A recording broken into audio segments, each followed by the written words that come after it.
So as it is 5 weeks today until I actually leave and go to Canada, I thought I'd do another quick YouTube video and kind of catch you up on where we're up to and where we're at.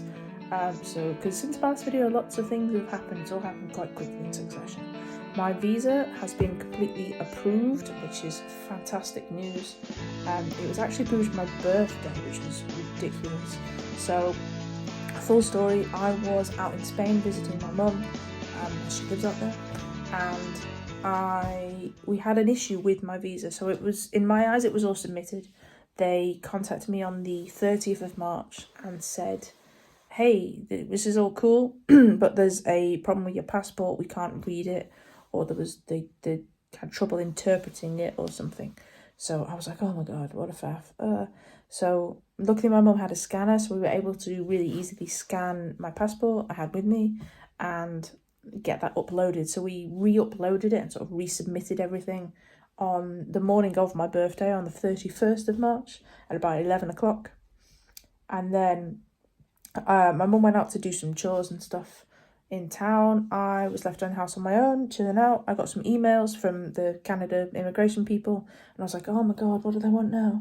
No. Oh, they sent me a message. And I logged on, and I was, oh my god, it's been approved. And I was completely alone in the house. I had no one to celebrate with. And I had a little cry, I'm not going to lie.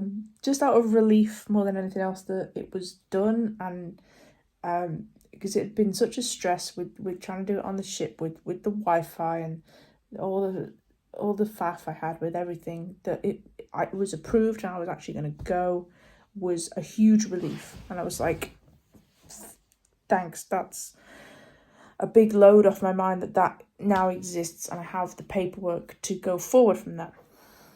So that was the end of March. We're now the beginning of May, and I've had, in my eyes, 3 big ticks in progress of moving this forward.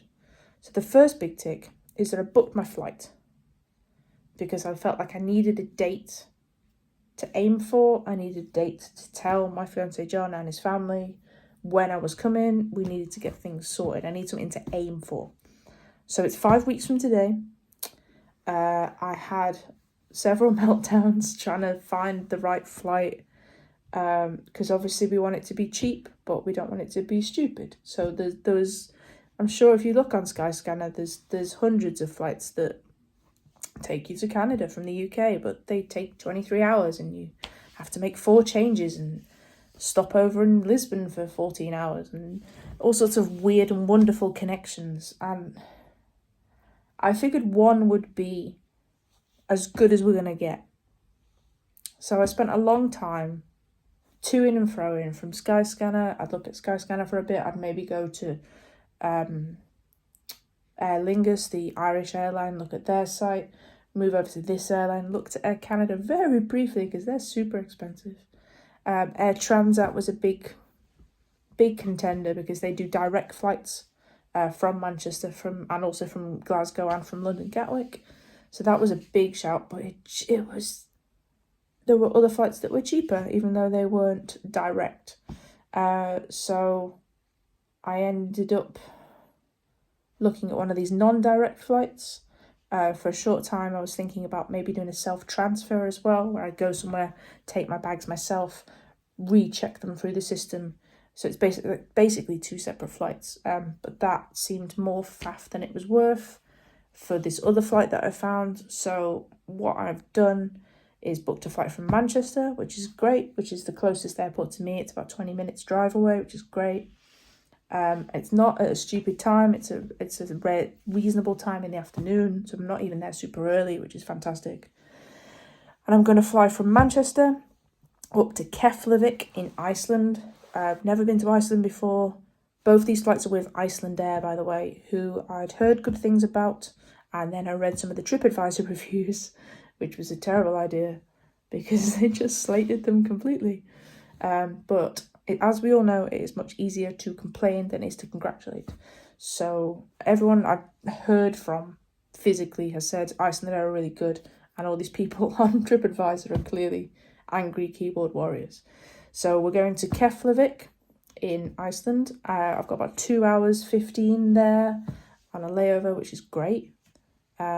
Then we get back on a different flight from Keflavik. We go straight to Toronto. I then need to work out my transport from Toronto to where I'm going to be living in Stratford, as it's a 2-hour drive, and I believe my fiance's dad is off on a camping trip. Possibly. This might change, so we'll see. But there is a couple of options I have, so I still need to figure that out and book that part. But up to actually getting into Canada, we're all sorted flight-wise. So that's tick 1. The other big tick was I booked my insurance. So part of the stipulation and like terms and conditions, if you want, of me having the working holiday visa with the work permit and being in Canada for 2 years on this is that I need to have a full insurance for the 2 years. People who I would normally go to for holiday insurance, I've used Insure and Go in the past and people like that, they don't do 2-year holiday insurance. It's just not what they're built for. They do sort of 2 weeks. Your standard kind of, I'm off to Spain for a week, I need some holiday insurance. So looking at, I'm part of a few groups on Facebook that do all this kind of IEC stuff, and they recommended a company called True Traveller, which is really great.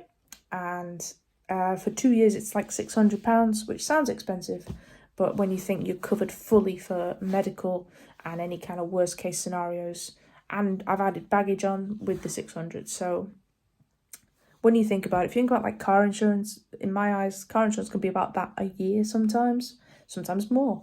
So 600 for the 2 years for me is kind of, yeah, okay, I need to have it. So it's one of those necessaries that I have to pay. So that's sorted. So that's tick 2. Tick 3 is possibly the biggest tick, I think. So while I'm stressing over here about flights and insurance and making sure my visas, everything's printed and all this kind of stuff, my fiance John over in Canada is looking for apartments. So he looked at a couple, and we weren't really quick enough to get in with some of them, and then we found basically the perfect place. It's in the perfect location. It's got the perfect number of rooms that we want. It's a 2-bedroom ground floor of a sort of 1900s house that's on a main road, but it's not. There's parking in the back. It's got quite a big back garden. It's not really a garden. It's like a decked area and then a paved area.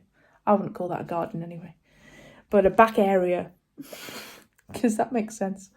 But it's great. All the rooms look really nice. It looks fairly new.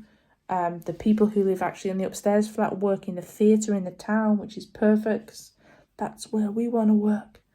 That's the dream. So it was all perfect, and basically we ended up getting it, long and short. So we have this apartment. John has the keys, which is fantastic, and he started moving some of his stuff in, and by the time I get there, he'll be already moved in and sort of set up and living there and functioning from this property, which is going to be our new home, which is crazy, in 5 weeks. So that's the third big tick, is that we actually have somewhere to live. In other scenarios, we probably would have gone to where John's been living with his parents for all this time, but his dad's selling up and selling the house, so we kind of had to find somewhere else to go and to live. So we've got that. I've got a flight, I've got insurance. There's a couple more ticks I need to make, like little minor ones. And then I really need to look at packing up some of my stuff. I have been trying to sell various things on Facebook Marketplace and taking stuff to charity shops and that kind of thing. Trying to give stuff away rather than throwing it all, because I want people to get the most use out of these things that I have. If there is use still to be had, I'd rather people could use it. But other than that, we're moving perfectly in the right direction. I'm going to do another video in a week, if not before. And that will then be 4 weeks. And we'll see if anything's changed. It may not have. But yeah, 5 weeks to go. Countdown starts now.